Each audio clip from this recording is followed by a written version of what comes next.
Welcome to PR Spotlight, the show that profiles the leading public relations practitioners in the world.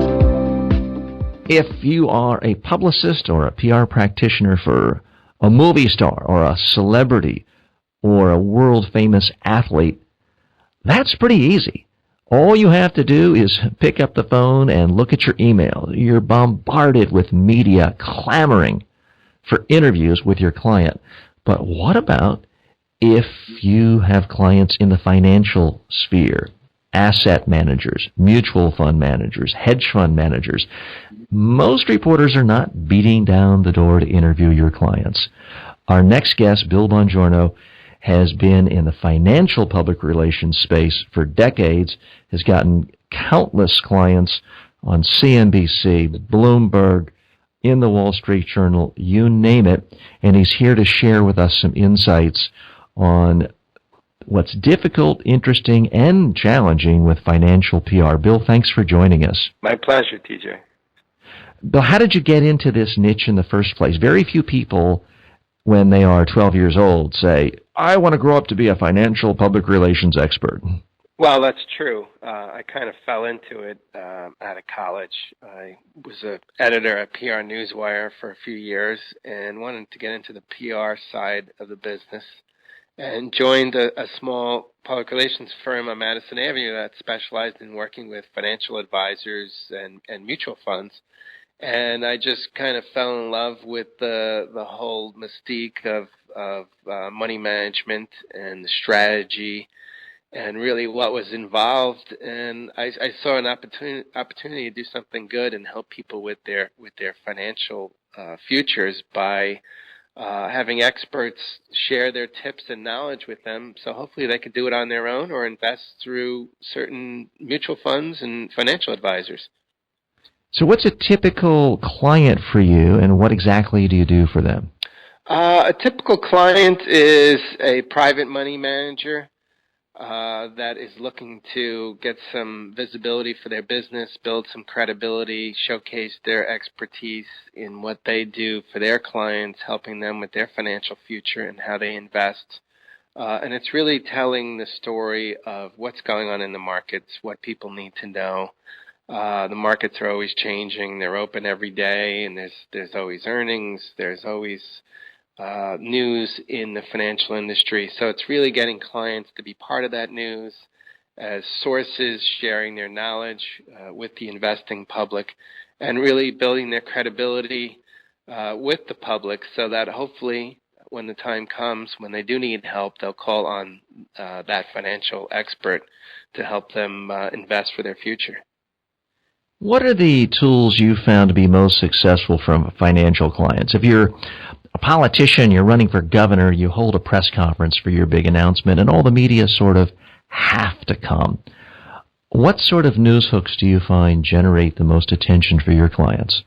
Well, there's always earnings that are coming out, so the financial media is always covering earnings of companies. So if a financial advisor has invested in that company or really has a lot of knowledge of the company, an analyst, the media always wants to talk to those people. The times of year is a good news hook. That people talk about the Santa Claus rally. We've got Halloween coming up. People say, should you be scared of stocks? Because typically in the past we've had some major corrections in October. So that's kind of a fun way to get clients some leg in the door at some media outlets, is those kind of news hooks. Bill, a lot of our listeners are PR practitioners, some of them in general firms that cover a lot of different categories. They may work with restaurants and entertainers and politicians, and they might be thinking, hey, finance, I could do that too. What's different about doing financial PR? Because I have a little of that background myself, and I remember the first time trying to pitch someone at CNBC, and they're asking me, okay, what's the market cap of your client? What are the assets under management? I'll get back to you on that. Walk our audience through some of the particulars that are just different about financial PR. Well, I think even though you're a PR practitioner and you're not a financial advisor, you still need to really understand money and the markets and the lingo. There's still a lingo in the financial world, as you mentioned. If it's market cap, PE ratios. You mentioned some of this stuff to other PR people or the public, and you're just gonna people are going to get some Z's. They're going to just go to sleep. The eyes glaze over. Right. Because let's face it, many PR people come from journalism, and people go into journalism because they think, oh, I'm not a business person. I don't want to do math and go to business school. Right, exactly. So you really have to have an interest in it, an acumen for investing. You have to understand markets, and it's gotten more complicated as the years have gone by with ETFs and just a lot of different financial products that are available. Derivatives. I mean, you mentioned derivatives to people. What's that? So it's very different than other PR where you may be doing events, where it's some, more softer PR, feel-good stuff. This is more hard news.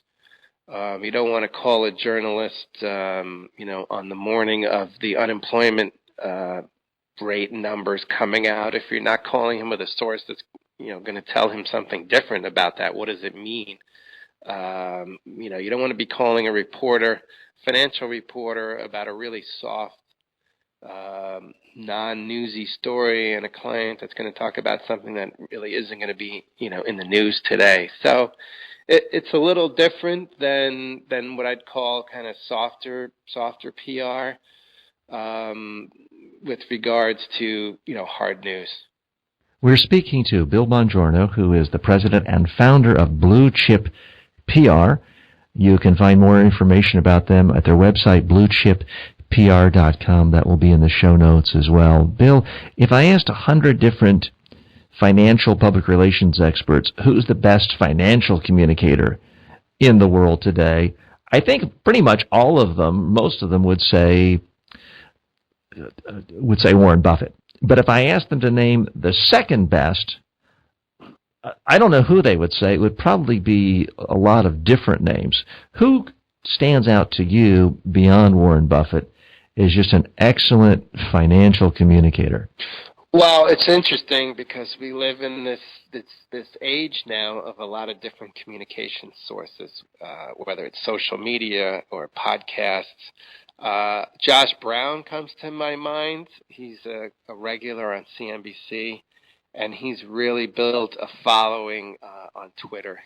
Last I saw, he had way over 100,000 followers on Twitter. And for our people unfamiliar with him, is he an analyst, a financial manager? What does he do?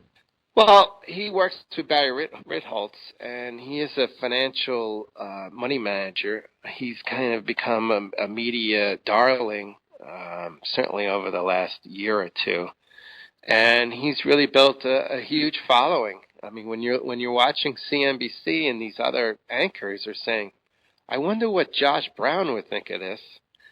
He's the top thinker in the that's when industry, That's when you're officially a thought leader, when people are publicly wondering what you're thinking. Right. Anyone else stand out for you? He's really the one that comes to mind. Mm-hmm. Other tips that you have for financial communicators, for asset managers who perhaps haven't done a lot of PR in the past but are now thinking about doing it, what do you think they need to do differently? How can they prepare to get more leverage and more benefit from their PR efforts, whether they're using Blue Chip PR or any other financial PR firm? I think it's really building a knowledge base. I think it's doing your own videos, your own podcast, building content. People in the financial industry say cash is king, but I think in the PR industry, in the communications industry these days, I think people would say content is king. So I would tell financial clients and we can work with them as well, aside from traditional media, but doing video production, podcasts, blogging, social media, that they should really build their content, create a following, become an influencer. I think we kind of maybe are working our way in a different way than we used to work, where the mainstream media was it. It was the only source. That's where everybody went to for their information. Obviously, we live in a different world now where we have social media, we have websites, we have blogging, podcasts, video is huge with YouTube and Vimeo. It's an opportunity for, I believe, people in the financial industry and companies to showcase their knowledge, build their credibility by building content and show their value so that they do have a following, and the media will come to them, or when they approach the media, the mainstream media, to be expert sources and guests and be interviewed, they will already have that content to show just how knowledgeable they are and the value that they bring. The firm is Blue Chip PR. Our special guest today, Bill Bongiorno. Thanks so much for joining us. You can reach out to him on Twitter at Blue Chip PR. Thanks again, Bill. Thank you, TJ. Have a great day. Thanks for listening to PR Spotlight, brought to you by Media Training Worldwide, a full-service media and presentation training company preferred by PR practitioners all over the globe.